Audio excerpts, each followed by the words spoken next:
Buenas, buenas, buenas, ¿qué tal? Buenas tardes, acá arrancando tarde de sábado de Rumbe Cero con Diego Cash, gran primera línea, no solamente del SIC, a nivel nacional e internacional. Bueno, vamos a charlar un poquito con él. Hola Diego, bueno, ahí te estamos buscando, invitando. Buenas tardes, espero que lo disfruten como yo lo voy a disfrutar. Ya tenemos unas preguntitas esperando. Buenas, buenas, ¿qué tal? Damián Forlani, te va a tocar, te va a tocar. Buenas, ¿qué tal Diego? ¿Cómo estás? Muy bien, ¿y vos cómo estás?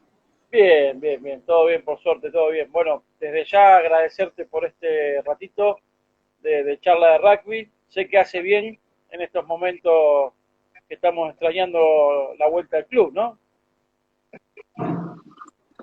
Se está haciendo larga, ¿no? La verdad que vamos casi un semestre y me parece que todavía, por más que empiecen a volver las actividades, tengo la sensación que va a ser un poquito más largo en Argentina. Sí, más en Buenos Aires. Yo creo que también vamos a ver cómo arrancan otros, pero acá es como que también me parece que somos más, ¿no? Más complicado sobrellevarla también. Exactamente, yo creo que esto es, más, en este momento más que nunca tenemos que sacar afuera todo lo que tiene que ver con el sentido común. Eh, en los partidos del Gran Buenos Aires te encontrás que en un partido de San Isidro se puede hacer unas cosas, yo vivo en el Tigre y se puede hacer mucho menos. Claro, Creo que también empieza el momento del sentido común, ¿no? Estamos cerca del pico de la sí, pandemia, o por lo menos viene creciendo. Ya estamos todos hartos. eh, por supuesto. y bueno, en lo que tiene que ver con el cuidarse, claramente cuidarse. Por otra parte, la necesidad de trabajar, de generar ingresos para este país, para que todos podamos vivir en un país lógico. Me parece que necesitamos todos trabajar, poner el hombro y Sí, volver a poner estos movimientos.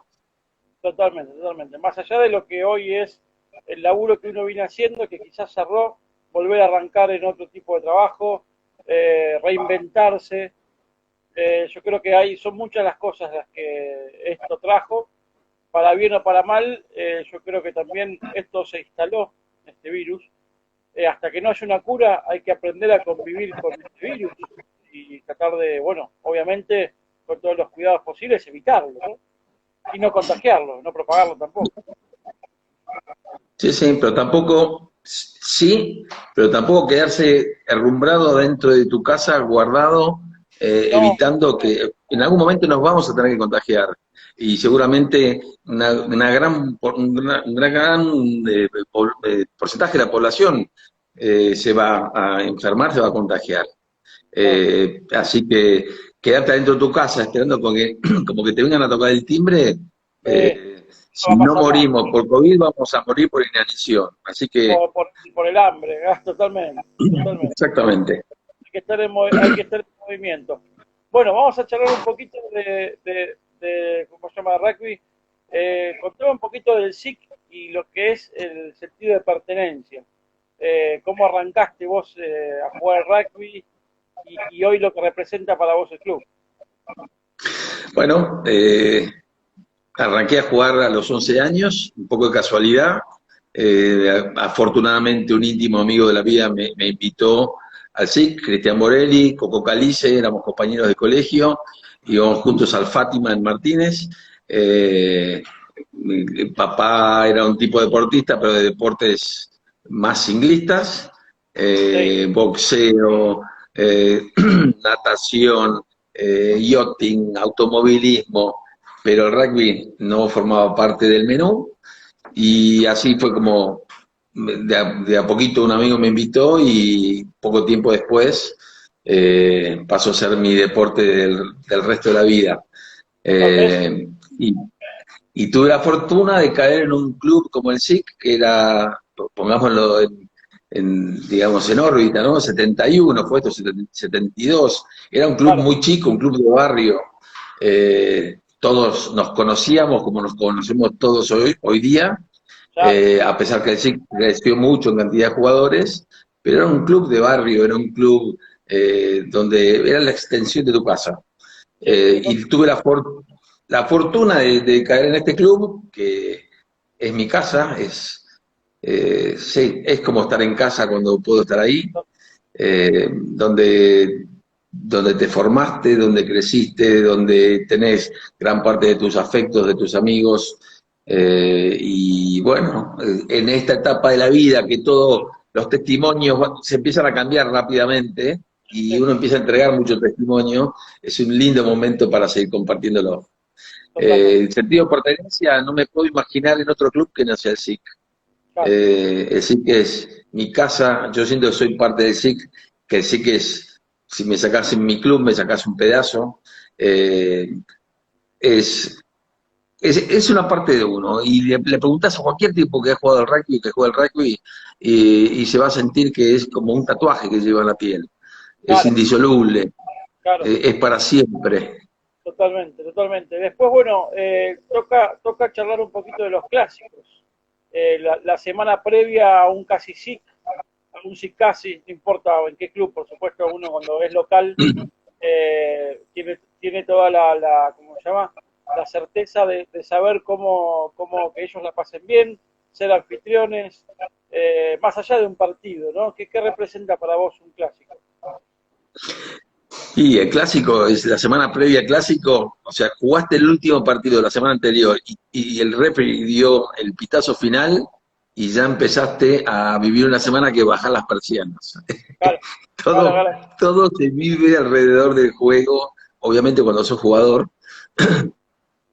es única esa sensación, empezás a contar día por día, va -7, -6, -5, Claro, claro, y a claro, claro. medida que empiezan a transcurrir los días, es increyendo como empiezan a explotar las emociones. Y Hasta, por más hasta que los ya jueves, no ¿no? sos jugador, no Los te jueves entendí. pasa el club un jueves antes del sábado del partido casi y es una fiesta. Es una fiesta, y todos los días es una fiesta porque a su vez es un pueblo tan chico que todos somos íntimos amigos Sí, y fuera de la cancha somos hermanos, pero cuando llega el momento de esos 80 minutos, esa rivalidad, claramente es el partido de tu vida, es el partido de tu vida. Y en la época que a mí me tocó jugar, Agustín, estamos hablando del plantel superior 80, 90, eh, o sea, la gran mayoría de los jugadores argentinos de un gran nivel de juego jugaban en Argentina. En claro, algún momento existieron esas primeras oleadas de jugadores que se fueron a jugar al extranjero, pero si jugabas casi te encontrabas que prácticamente ambos equipos eran jugadores seleccionados. sí, sí, sí, totalmente. Y, y jugabas, me tocaba formar en contra, no sé, depende en qué momento, de Daniel Sanés, de Pope Morel, de Perica Claro, Currés, y con ellos, por otra parte, me tocaba jugar muchas veces en el seleccionado Buenos Aires o bueno, claro. Pumas. El Así Chaparral, que sí, eras, sí, sí, eras, en ese caso, llevabas otra camiseta, pero por otra parte te unían un montón de cosas. totalmente, totalmente, totalmente. ¿Qué representa para vos? Bueno, fue el puesto, ser pilar. ¿Por qué pilar? En su momento por tu contextura física, porque te gustaba el empuje, te gustaba ¿viste? Directamente los forward, el quilombo. ¿Cómo se dio el puesto? Mirá, a ver, cuando yo empecé a jugar al rugby, y como te decía, jugaba al fútbol en el colegio. Claro, Eh, no era un tipo que en ese momento, mis 11 años, fuese un fanático de la fricción. No era mi característica. Nunca claro, fui un tipo que tuvo una envergadura muy grande. 1,78 m, debuté con apenas 90 kilos pasado, 92 kilos en la primera de Hooker, claro, y eso fue en el 81. Recién en el 87, para el primer mundial, con un plan de preparación física, llegué a pesar 102, con un esfuerzo monstruoso, pero nunca fui un pilar muy grandote ni muy pesado. Siempre fui un claro, tipo más bien más ágil, más móvil, y a medida que fui creciendo, que empecé a adquirir más seniority, sí, tuve la fortuna de ser entrenado en ese plantel superior por el Beco Villegas, Ah, que me dio, o sea, me dio todos los aditamentos que yo estaba necesitando claro, como para poder suplir esa falta de potencia física con sí, una buena técnica depurada. Y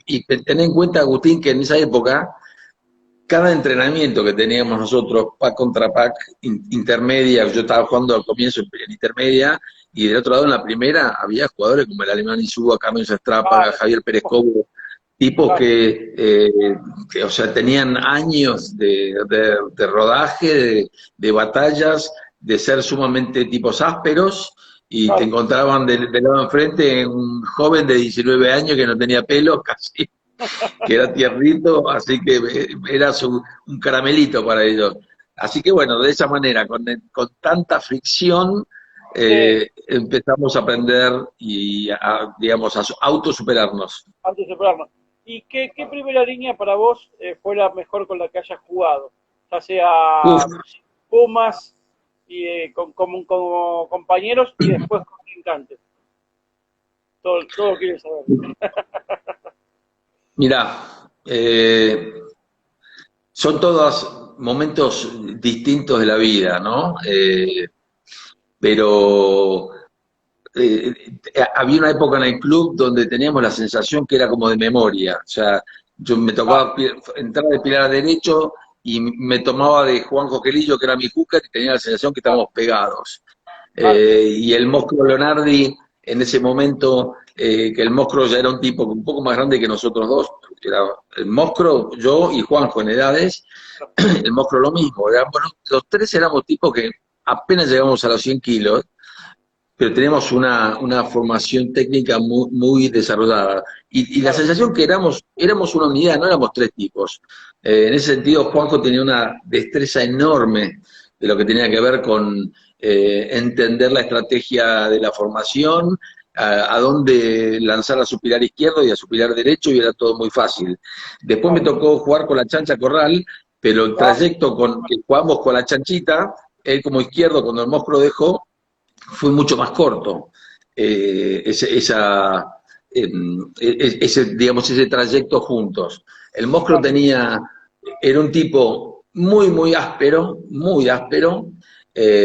con unas fortalezas enormes en la formación fija, y la chancha lo que trajo después como novedad es que la chancha era un tipo muy ágil, más liviano, en tercera línea que jugaba de primera línea.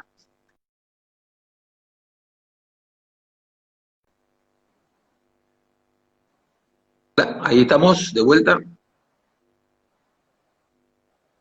Agustín, Claro. ahora Ahí, sí. ahí se escucha, ahí está bien grabado, ahora sí. Ahora sí, no sé si llegó a escuchar lo último. Sí, sí, sí, sí. El tema, también puede ser que jugaste, llegaste a jugar con Bruto Corral, sí. ¿No estás aislado? Sí, sí, También. exactamente, sí, sí, sí, por supuesto. Mira, Otro en esa época, aguerrido, tú- aguerrido, otro fuerte. mira, la intermedia, cuando, o sea, lo nombrás a Estanislao Corral, la Vaca Servino y Julián Casareto eran era la primera línea de la intermedia, y tuvieron tanta mala leche, pobre, porque eran tipos que hubiesen jugado en cualquier primera de cualquier Sí, club durante 10 años. Pero tuvieron la mala fortuna que poco tiempo antes nos tocó llegar a los que nombramos recién, claro. y bueno, fuimos un tapón para ellos, pero eran Inamovible, excelentes claro, jugadores claro. y que eran tipos recontra referentes del club en todo sentido. Totalmente, totalmente. Ahora, una pregunta, ¿cómo se llama? Eh, ah, el Beco Villegas, obviamente ADN Sanjero baja toda una, ¿cómo se llama? Una enseñanza, pero también, ¿cómo se llama? ¿Quién la dirige y la transmite también bien? ¿Puede ser el Negro Iglesias? Bueno, el Negro Iglesias fue, o sea, poner en contexto el nivel de entrenadores que tuvimos en esa época, Horrible. eh, es tremendo. Pensá que a- Ah, con menos de 20 años, con 19 años, me toca debutar en ese plantel superior con el Beco Villegas y el Gringo Perazo. ah, Con el correr del tiempo se incorpora Juanjo Barceló, se incorpora el Negro Iglesias, el Coco Rocha, todos tipos Ah, que eran recontra fanáticos, recontra zanjeros, y que a su vez tenían muchísimos kilómetros recorridos ah, en el club siendo entrenadores. Entonces, era muy fácil, realmente si entrabas en el circuito, o sea, en el circuito donde vos te sumabas al plantel, eras el último en la cola, si ibas haciendo tu camino y tenías alguna oportunidad, hay veces que sentíamos que dejaba de jugar uno y entraba otro, y claro, bueno, era un elemento más que sacabas viste, lo sacabas de la estantería, lo colocabas adentro ah, de la cancha y sí, sí, funcionaba. totalmente. El equipo era muy ordenado, el equipo ya tenía patrones de juego recontra establecidos y esos entrenadores bajaban a tierra y nos la hacían muy fácil. El Beco nos llamaba, nosotros nos hacía sus cachorros. Eh, cuando empezamos a jugar el Moscro, Juanjo y yo, Gonzalo Gasó, el Gordo Durlach, Nacho Sirio y el Oso Conti, éramos todo tipo de 20 años, 22 años, 23, éramos muy, muy jóvenes, pero en un equipo que funcionaba solo y que no le teníamos, o sea, nos daba mucha manija, muchas ganas de enfrentar a los mejores, y los Claro, enfrentabas todos los fines de semana, porque jugabas con Cuba, con Casi, con Belgrano, con Alumni, Banco Nación, todos eran partidos a chistilla, y como te digo, te encontrabas a 10, 15, 20 jugadores de un seleccionado dentro de la cancha. totalmente, totalmente. Mira, te cuento así una anécdota. Bueno, lo conocí mucho en Nino Iglesias porque era muy amigo de mi papá, ¿no? Y en una me acuerdo que había agarrado, antes de subir a la primera, la división de mi hermano, 75. Y la primera ronda creo que habían perdido bastantes partidos, pero la segunda ronda salieron, ganaron todos los partidos en forma invicta, y ahí pasa a entrenar la primera, ¿no? Y yo recuerdo en un momento cuando entrenaba la primera, que también bajaba la división, estaba yo, menor de 15, y lo tenía enseñándonos el Scrum, acompañándolos a los entrenadores que ya teníamos, Alemán Insúa, César Silveira, Carlos Barceló, diciendo los que me acuerdo, ¿no? Pero lo tenía abajo de las rodillas como si fuese el mecánico, yo no me olvido más. Por eso a veces, cuando trato de charlar con el tema del derrumbe, me pongo a pensar, derrumbar un Scrum, todavía tengo en la memoria la cabeza del Negro Iglesias abajo de las rodillas. O sea, como para mí es impensado un derrumbe. ¿Me entiendes lo que le estoy explicando, no? Totalmente. Sí, Cómo sí, es totalmente. el ADN de esos entrenadores que dejaron todo en todo momento por transmitir, ¿no? Lo que sabían, ¿no? Eso se transmitía y era como tengo un testimonio que te lo entregaban en la mano hasta que era parte tuyo, lo incorporabas y luego de haberlo incorporado podías transmitirlo Claro, porque sentías exactamente como entrenador qué le estaba pasando a ese jugador en ese puesto. Entonces yo creo que en ese sentido hoy todos tenemos que hacer un esfuerzo para volver a nuestras raíces totalmente. a intentar colaborar mucho más, estar mucho más presente cada uno en sus clubes, colaborando con la división que sea. Esto no Sí. es un tema inherente nada más a un plantel superior. No, Eh, no, un primera línea se empieza a formar a sus 14, 15 años. claro, Por supuesto que a los 14, 15 años no va a aprender lo mismo que a los 20, pero en ese recorrido, en ese trayecto, hay destrezas que se incorporan en determinado momento de la vida. Y si no la incorporaste en el puesto de primera línea, lo vas a padecer. Y lo vas a claro. padecer y en algunos casos te puede llevar desde lo personal a no estar preparado y a incurrir sin querer en alguna situación de riesgo. Te voy a Eh, contar una confidencia de hace unos días que charlé con alguien, con Rodríguez Jurado, con Jaime, que me decía, eh, ¿sabes lo que pasa ahora? ¿Qué es más que nada el miedo al derrumbe en el Scrum? Es que antes por ahí se derrumbaba y todos nos quedábamos quietos y ayudábamos y veíamos. Ahora es como que por ahí se derrumba y en vez de se derrumba como que se acelera, como que siguen, como que en ese momento para mí es como que después de lo de Jerónimo Bello y todo ese año, es como que faltaba para mí hacer el clic de decir, muchachos, es un juego, es el rugby, es divertido, no que pasen estas cosas, cómo buscarle la vuelta para que el referee sepa que tenga más protagonismo, para que sepa más de Scrum, ahora que se está bajando el curso de referente de Scrum, tuve la suerte de ir, o sea, pero ahora se exigió mucho más, ahora es como que yo estoy muy agradecido por todo lo que está pasando, pero es como que faltaba, ¿viste? No sé si faltaba, sino que faltaba mirar para adentro, me parece. Mira, para mí hay una situación, no recuerdo en qué año sucedió esto, pero ya hace mucho tiempo, que la Unión Argentina de Rugby interpretó en su momento que para poder evitar lesiones cervicales, lesiones cervicales producto de derrumbes en la formación, en algún momento lo que hicieron es que las divisiones juveniles empezaron a empujar 1,5 metros, hasta 1,5 metros. ¿Sí? Entonces, yo creo que si empezamos a ir para atrás y empezamos a ver cómo era la formación de un primera línea en los años, cómo llegaba en los años 70, 80, 90, 2000, 2010, 2020, cómo llegaba un jugador al plantel superior, y hacemos un corte en la historia y lo estudiamos profundamente, lo que sucedió para mí es que a partir de ese momento, cuando se baja esa línea donde que solo se va a empujar 1 metro en las formaciones, empiezan a suceder infinidad de cambios, y cuando vos ves a cómo llega cada jugador, un joven jugador de un club chico que le toca debutar en primera con sus 19 años, ponele, en muchos casos vos lo ves que son tan preparados, físicamente son atletas, pero tienen un cuellito así. Y no han sido preparados, porque ese chico hasta el año anterior empujaba 1,5 metros, y de repente le va a tocar entrar a jugar el primer partido que le toque jugar en primera o en un plantel superior, con un tipo que tiene 30, 35 años, y que obviamente ya está recontraformado, tiene experiencia, y hay una claramente un desbalance, en ese sentido que para mí tenemos que ir para atrás. Tenemos que empezar a formar primeras líneas en serio desde que tienen 14, 15 años, empezar porque acá estás hablando que no estás hablando que solo es el rugby que le va a tocar a jugar esos primeras líneas que le toque jugar en cualquier seleccionado. No, el 99% de los jugadores no llegan a un seleccionado y juegan rugby.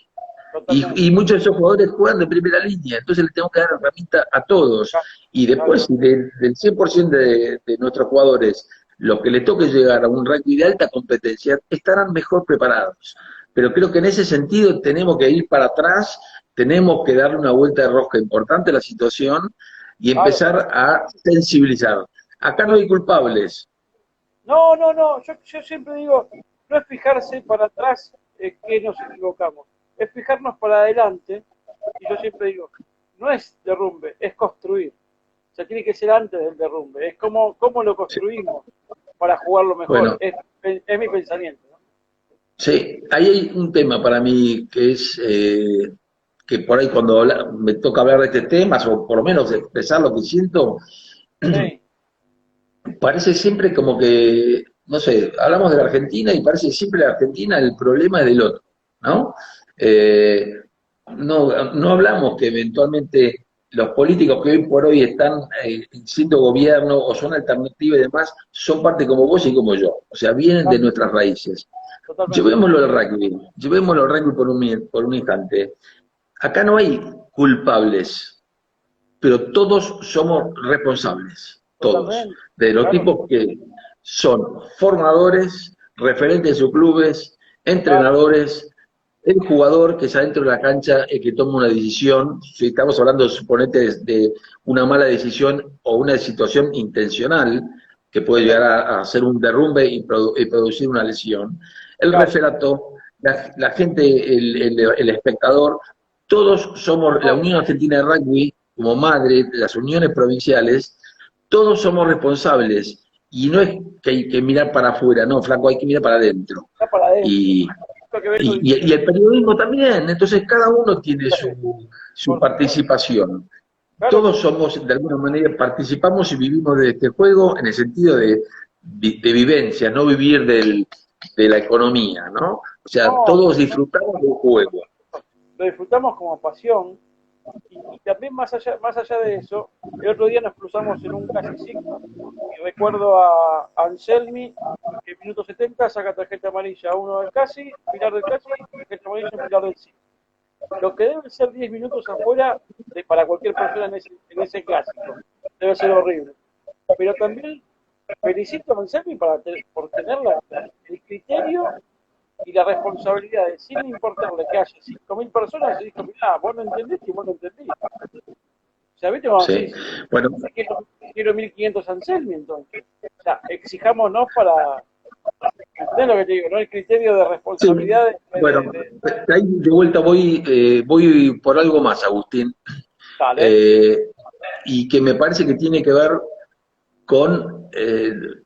hablamos muchas veces que nuestro deporte es un deporte distinto, es un deporte de contacto, es un deporte que de por sí con el contacto tenés altos riesgos, pero por otra parte también estamos hablando que nuestro deporte tiene valores y nos jactamos de los valores de nuestro deporte. Ok, voy por algo más. Hoy por hoy tenemos el reglamento que está escrito, que es Claro, el que es, ¿sí? Que no tiene dos interpretaciones. El reglamento dice una sola cosa. Y cuando vamos al Scrum, ¿sí?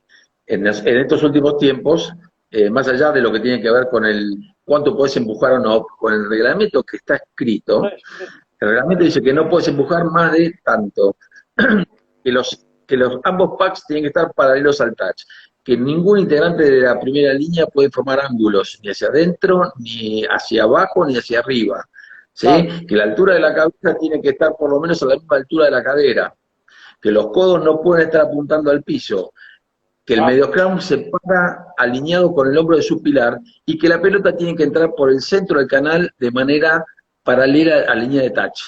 totalmente. No veo en un solo partido que esa reglamentación se cumpla. Totalmente. Yo siempre digo, la pelota tiene que ir Entonces, derecha. Ya, viste como decís, entonces, a mí me entonces, tira saca, no, pero porque somos un deporte que nos jactamos de los valores que promulgamos, ok. Entonces, si no estamos de acuerdo con las reglas, cambiemos las reglas. claro, Si quieren jugar si la Unión Argentina de Rugby decide que quiere jugar un Rugby League, donde la pelota se introduce a los pies del 8 y tira saca, ok, claro, cambiemos las reglas. Ahora, si hay reglas escritas, las reglas se tienen que se hacer tiene cumplir. totalmente. Porque también, si vos sos integrante de un pack y o sea, imagínate un line out, si no va por el centro del canal, es pelota torcida. Claro, Ahora, si la pelota en un scrum donde vamos a competir con el reglamento existente y la pelota va a los pies del 8, cuando dice que no puede ser eso, porque eso no corresponde, ¿sí? claro, Debería ser free kick para el otro equipo, porque no totalmente. se cumple. Claro, ¿Ah? Entonces, también ahí digo, nosotros como jugadores, espectadores, también tenemos que, entre comillas, exigirle al referato claro, esa parte del juego, esa parte del reglamento tiene que ser cumplida. Y si se cumple, no vas a encontrar que del otro lado, si vos echaste la pelota y la pelota fue al 8 y yo quería ir a competir por esa pelota con el claro. reglamento, yo también me voy a sentir frustrado de alguna manera. Entonces, de Bueno, ahí, como claro, referee, si vos estás dejando que eso suceda, también estás participando para que se pueda gestar determinadas situaciones adentro de la cancha que deberías claro, evitarlas. claro. Yo creo que también, como siempre digo, pasa por la responsabilidad de cada uno de que vos estás haciendo las cosas bien. Y el referee tiene que darle esa continuidad, pero también tiene que supervisar todo eso. Y si no sabe tanto el Scrum, que haya un vedor, que lo acompañe otro más, pero él también tiene que estar cada vez más capacitado también. O sea, Y la tecnología también te ayuda hoy, Agustín. O sea, sí, claro, perfectamente se podría hoy tener un colaborador de Scrum fuera de la cancha, como tenés un TMO, ¿sí? Tener a alguien que colabore exclusivamente nada más que en el Scrum, uno se crea. que esté asistido por cámaras, ¿sí? Por ¿cómo se llama? Por un dron, Claro, con distintos ángulos eventualmente, donde antes de tomar contacto vos podés decirle al referee de afuera, el pilar derecho de tal club se está cruzando. ¿Por Claro. qué? Porque está escondiendo el hombro dentro del sobaco del hooker. Por más que no tenga la intención de cruzarse, ese tipo va a caer cruzado, va a caer al Claro. hueco entre el hooker y el pilar izquierdo del pack de enfrente. Y eso es penal. Y eso se corrige antes. Y también podrías decir, okay, guarda que vas a hacer esto, va a suceder esto, tu ángulo te está llevando. Y no sé, imagínate el fin de semana un albanés en la televisión marcando con un vector, el 13 cruzó y te lo dibuja con un marcador en la pantalla. Es didáctico, se entiende. Y es decir, ¿de qué manera puedes resolver eso? Bueno, encontrarás técnicamente las soluciones para resolverlo en la semana. Totalmente, totalmente. Bueno, después, otra de las preguntas, bueno, acá había una pregunta para Panzarini. Dice Diego, querido, ¿qué opinas de los jugadores que se cambian de puesto en el plantel superior? Ejemplo de ala, hooker. ¿Qué momento se cambia? ¿Al principio, en el medio? Sí. Bueno, ahí, y más aún de vuelta por todo lo que ha sucedido en estos tiempos, creo que es muy importante los entrenadores, quienes participan en los clubes, ayudar a por ahí ese jugador es un fanático que dice, mira, yo mido 1,20 m y no voy a poder jugar de tercera línea, por ahí encuentro en la primera línea un lugar donde pueda desarrollarme, o por ahí le gustó el puesto en primera línea, pero me parece que tenemos que darle las herramientas, tenemos que prepararlo antes que pueda. Con la posición. Exactamente. Bueno, yo me acuerdo cuando Agustín Crevi empezó a jugar de primera línea, Nietzsche Albarracín, que era el entrenador de selección a Buenos Aires, me pidió en esa época si yo podía colaborar, antes de la práctica, a colaborar con Agustín, a darle algunas indicaciones, porque Agustín estaba pasando de tercera línea a primera línea. Entonces, en un lugar de competencia, o sea, ya en un nivel de competencia muy alto. Mario Ledesma también sucedió lo mismo muchos años antes, en el sentido que él era tercera línea y pasó a ser primera línea. Creo que sí, se puede, no es para todos, hay que tener muchísimo precaución en estos tiempos. Y la actitud del jugador también, del desafío que está tomando, ¿no? Claro. Sí, yo creo que, digamos, en primera línea tiene de por sí un temperamento especial. En primera línea empieza a jugar su partido antes que la pelota se haya puesto en juego. Yo me animo a taclearte, pero creo que una vez, una nomás. Es verdad. Pero, sí, la cabeza de primera línea, o quienes hemos jugado de primera línea, entendemos claramente qué significa, todo lo que hay en riesgo, y por otra parte, también cuando termina la época de jugador y continúa la vida, terminás teniendo, o sea, una afinidad muy, muy puntual, porque con quien formaste parte de esa primera línea o con quien confrontaste, a mí me encantaba a Manolo Aguirre, lo recuerdo con un especial cariño, porque teníamos partidos que eran sumamente duros enfrentándonos cuando él jugaba para Alumni y yo para el SIC, pero era un tipo frontal, ¿viste? Era un tipo que quería superarte y yo también quería superarlo. Me pasaba lo mismo cuando me tocaba enfrentar a Daniel Sanés o a Pope Morel, pero eran tipos que jugaban francamente, daban todo lo que tenían, pero jugaban francamente. Eso a lo largo de la vida te va generando unas relaciones personales muy, muy sólidas. Muy importante. Y cuando jugaste en los Pumas,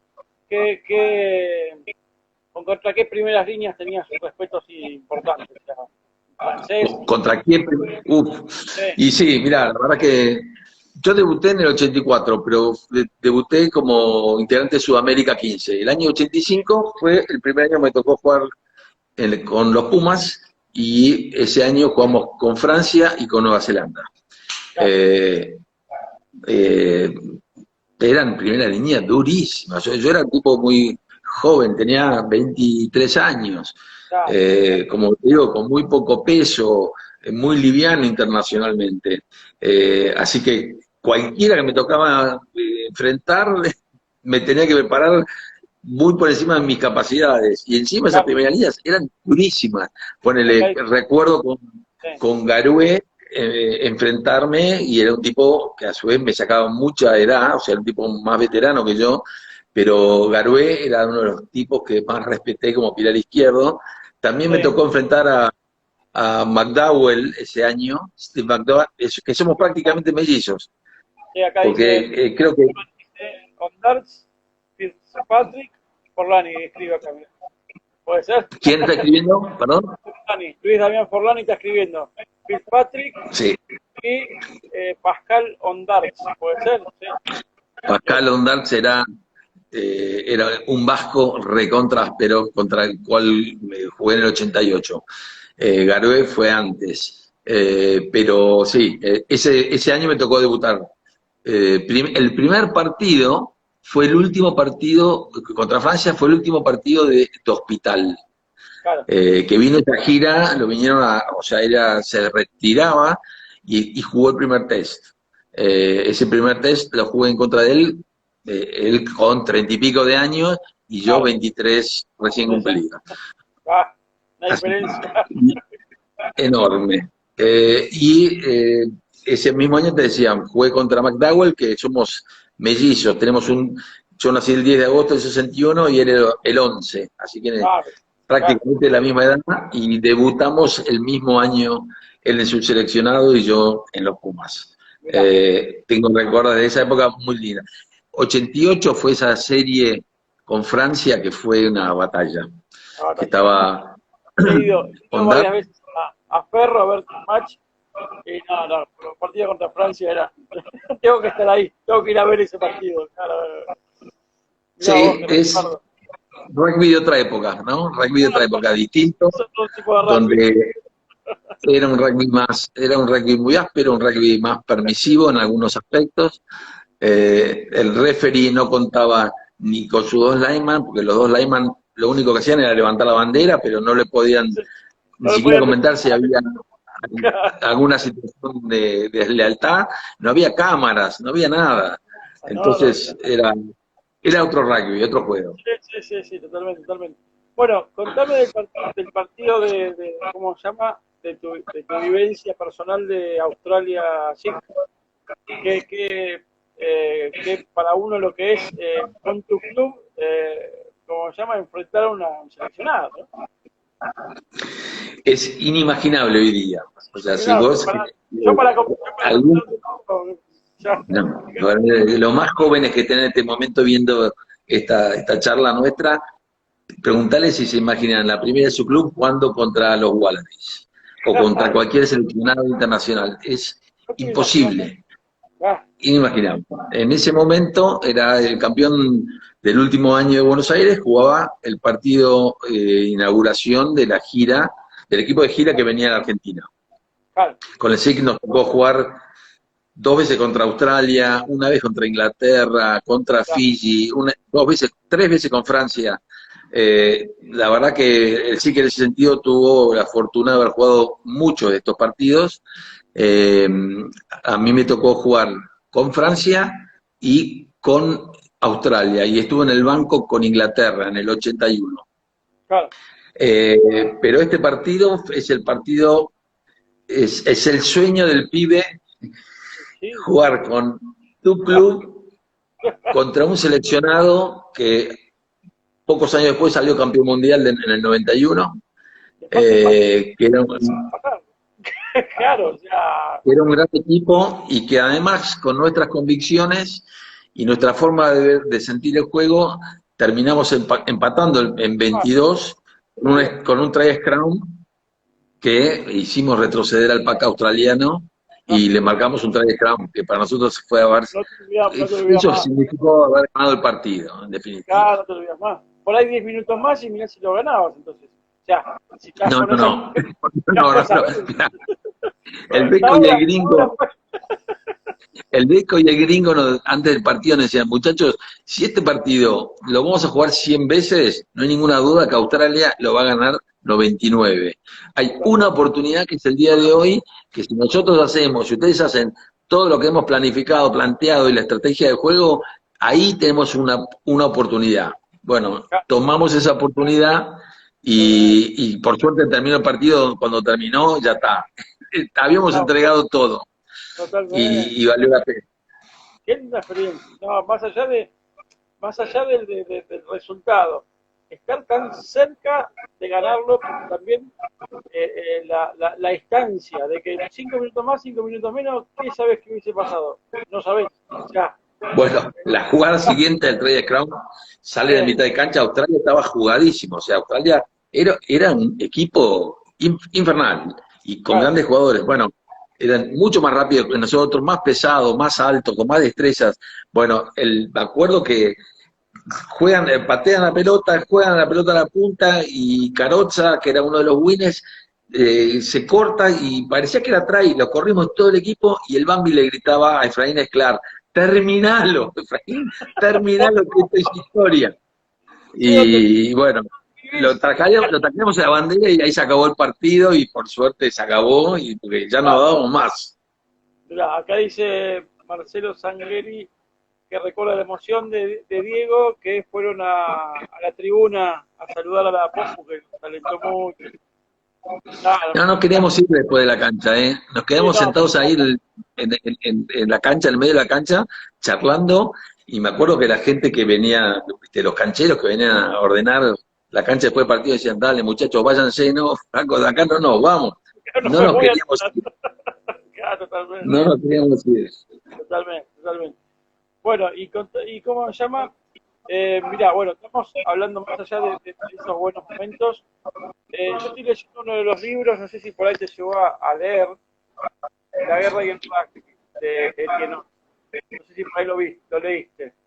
¿Qué, qué, qué semejanzas ves a nuestro entrenamiento o al entrenamiento por ahí en su momento que has tenido por ahí Pumas? No sé si llegaste, me imagino, al Pensacola o en qué momento fue. Pero ¿qué definición hay de la semejanza entre el rugby y la guerra, ¿no? Yo estoy leyendo el libro, la verdad no lo puedo creer. Bueno, el rugby claramente es, y el rugby, cualquier partido, y cuando estamos hablando de la alta competencia, Sí, mucho más aún. Eh, es un duelo y como el rugby se ha desarrollado tanto en cada una de sus formaciones, claro, en cada una de sus destrezas, es como que lo puedes desguazar y puedes ir a ver qué pasó en esta obtención, en este rack, en este mall, en esta salida, en este line out, en este scrum, cómo utilizamos la pelota o cómo utilizó la pelota el contrario. Cada vez más es cada instancia, esta instancia es la que vale. Y si en esta instancia vos sos deportador y te puse un tackle fenomenal, se acabó en ese momento y el rugby vuelve a empezar de vuelta. Entonces la preparación, no solo física, sino mental, para estar preparado, para estar continuamente jugando 80 minutos de instancia tras instancia tras instancia. Cada vez más en las pequeñas desatenciones son donde se producen los quiebres de ataque ante la defensa. Y yo creo que en la época en la cual nosotros jugamos, no existía mucho el tema de lo que era la preparación mental, más bien claro, no existía. sí, totalmente. Eh, y me ha pasado a hablar con muchas personas acerca de lo que tenía que ver con la preparación individual. Y yo sentía personalmente como me faltaba o sea, tanto en mi puesto, tanto peso, no técnica, porque había podido desarrollar una muy buena técnica producto de los entrenadores que había tenido, pero me faltaba peso y me faltaba envergadura para el puesto. Y por lo tanto, entraba a jugar en inferioridad de condiciones.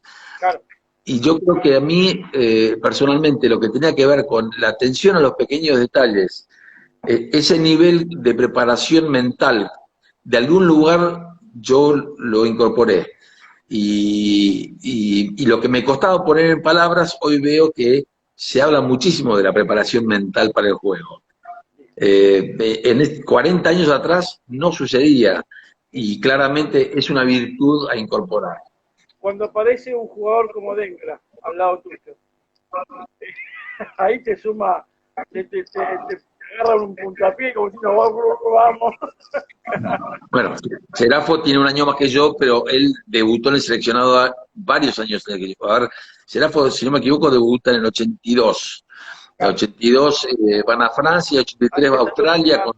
Sí, ahí te saludo a Oso Conti, Calice, bueno, un Ortito, amigo, socio de toda la vida. Uy, Fer también. Fer, otro Fer Sainz-Trápaga, íntimo amigo de la vida. Jugamos juntos en el SIC desde la camada 61, somos la misma camada desde pendejo. Si se anima, hacemos un vivo con Saintrápaga, con yo, ahí estoy, vamos. Ojalá, a sumarlo. Totalmente. ¿Qué te iba a decir?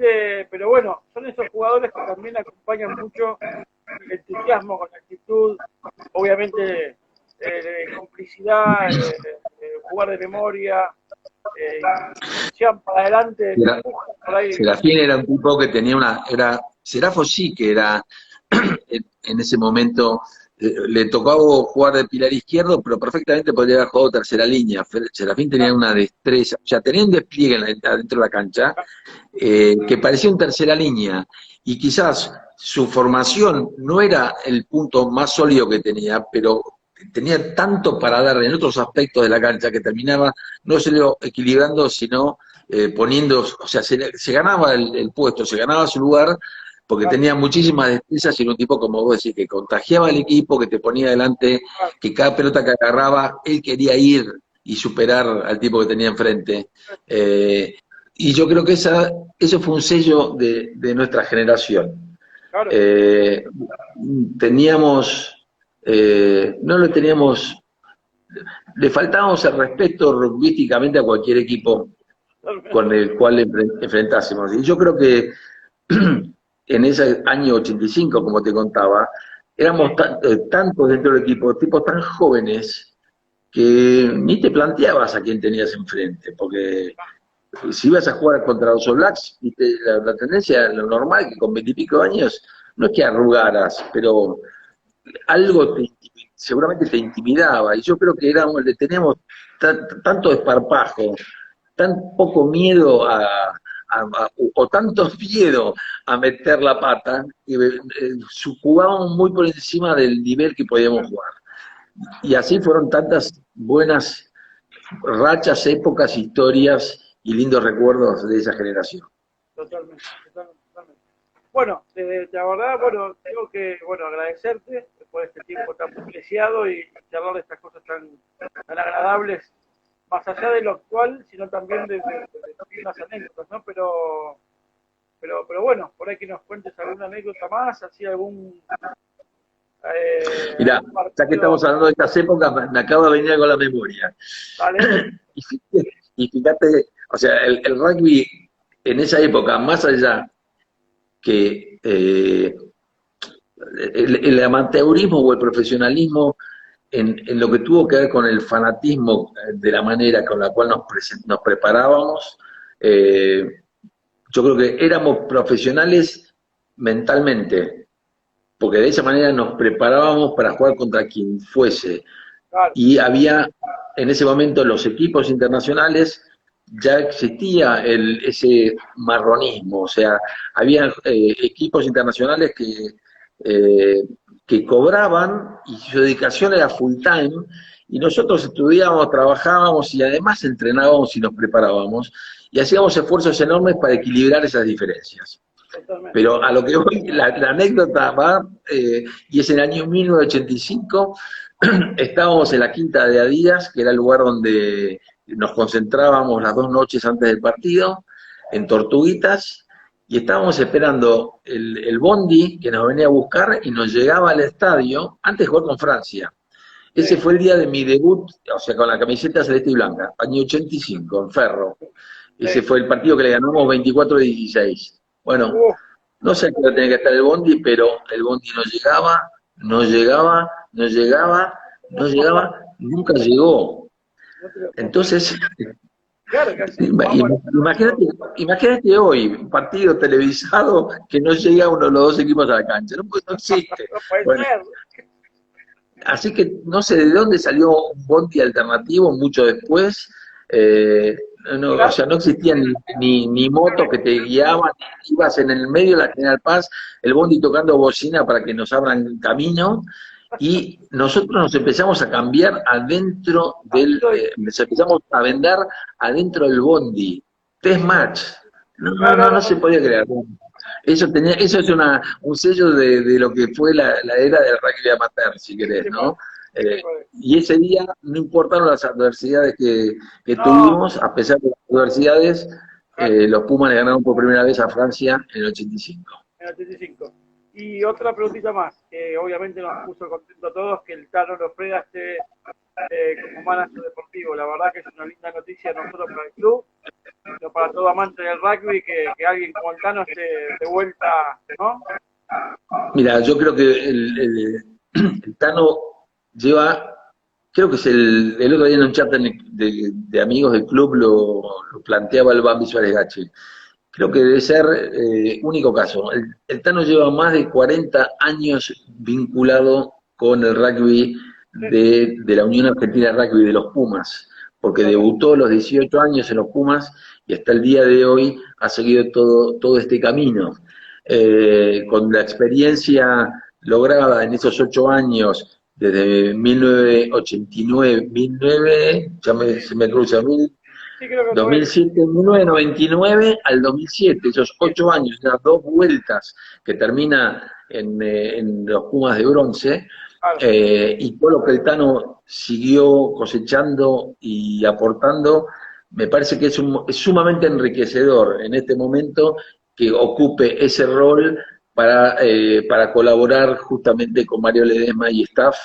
Yo creo que tiene muchísimo para aportar. sí, sí, sí. Y así que realmente brindo por esa situación. ¿Qué te parece? Y después una de las preguntitas más con respecto a, bueno, a todo esto, lo actual, ¿no? Porque mucha gente habla de Jaguares, Pumas, qué va a pasar, qué no va a pasar, dónde nos invitan, dónde nos invitan. Yo también me pongo a pensar, ¿se pueden a pensar el escenario que hoy todos tenemos? Que cada país piensa también en sí solo, porque tampoco debe ser divertido. No, dale, que vengan todos y uy, tenemos todo económico. No sé, me parece, ¿no?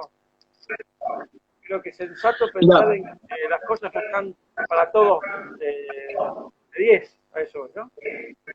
sí, pero claramente, digamos, esta situación de la pandemia y lo que sucedió en el año 2020 y la suspensión del torneo y de la mano la eliminación del equipo de los Jaguares y otra vez volver a que nuestros jugadores estén diseminados por todo el mundo, Claro, eh, sí, yo creo que de alguna manera, o sea, más allá del enriquecimiento individual que van a tener estos jugadores y cómo van a completar su correcto. juego en los países donde vayan, pero para el equipo, para todo lo que tiene que ver la coordinación como el equipo, que arrancaba en Jaguares y que la gran mayoría de los integrantes de Jaguares luego formaban parte del seleccionado argentino, desde ese lugar y va a ser muy difícil, porque la Claro. preparación no es la misma, Bueno, y volver a encontrarte un tiempo determinado antes de un mundial, de una gira o lo que sea,